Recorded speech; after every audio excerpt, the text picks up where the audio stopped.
Have you ever wondered if you can do this in your aircraft and still have your aircraft insurance policy cover you? Well, it's Caleb here from Air 101 and we're going to talk about it.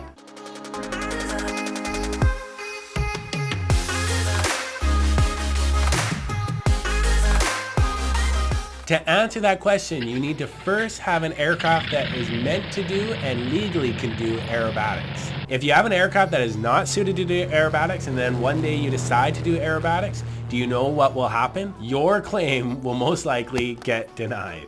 Now, what happens if you do have an aerobatic aircraft? Will your aircraft insurance policy cover you to do aerobatics? Well, this depends on a number of factors. Are you planning on doing gentlemen's aerobatics, or are you wanting to use your aircraft to do air shows? Well, let's break it down into those two categories. Number one, gentlemen's aerobatics. What is gentlemen's aerobatics? Obviously, there is no real definition for this, or at least I couldn't find one online. But technically, gentlemen's aerobatics is usually described as smooth aerobatics flight that is graceful and simple in construction of figures and usually is performed with relatively light and almost always positive G-loading. You may want to do this type of aerobatics so that you can give an enjoyable flight to a friend or a relative, or just go have fun for the day flying your aerobatic aircraft. This may include doing loops or rolls, etc. Some aircraft that are obviously good for doing aerobatics is such as a Stearman, a Super Decathlon, or even a Cessna 150 Aerobat. Now, here's the thing with gentlemen's aerobatics.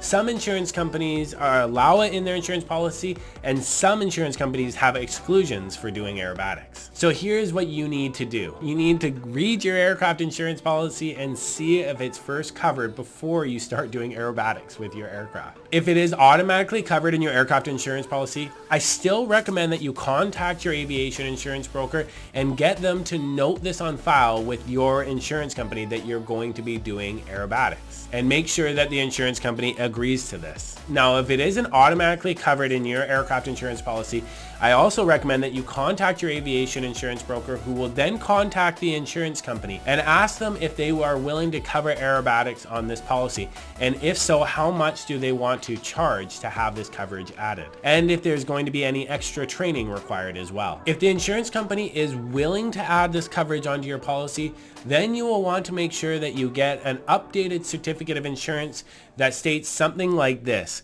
private, business and pleasure, including aerobatics. And then afterwards, most likely you'll get an endorsement from the insurance company stating that aerobatics is now covered on your aircraft insurance policy. By following these simple steps, it will help to make sure that you have aerobatics coverage on your aircraft insurance policy, and you'll be protected in the event of an accident. Number two, air shows. So you have an aerobatic aircraft and you want to use it for air shows.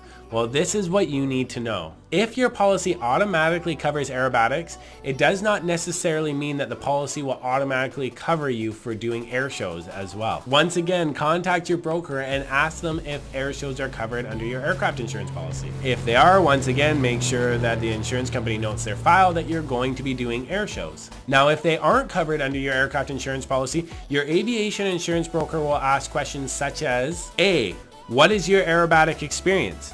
B, how many air shows are you wanting to do in the policy period? C, where are the air shows going to be and which country?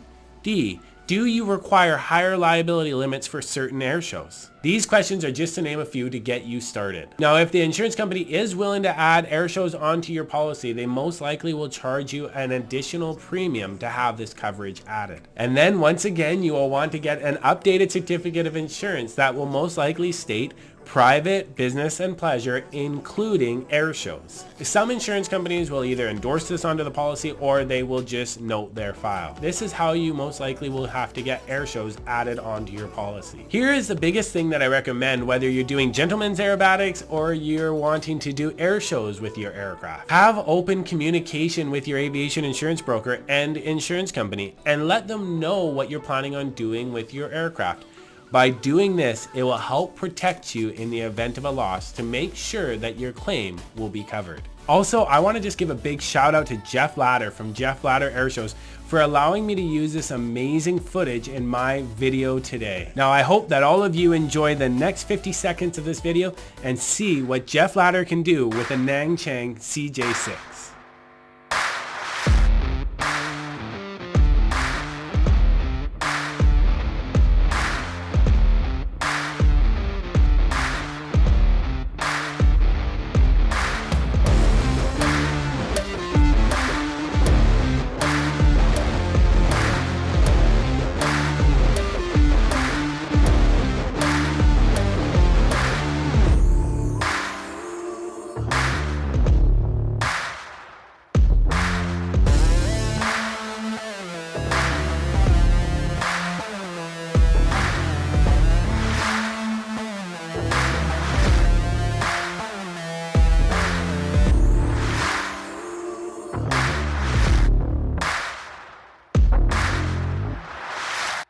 have fun, do an extra loop for me, and I look forward to seeing you in the next one.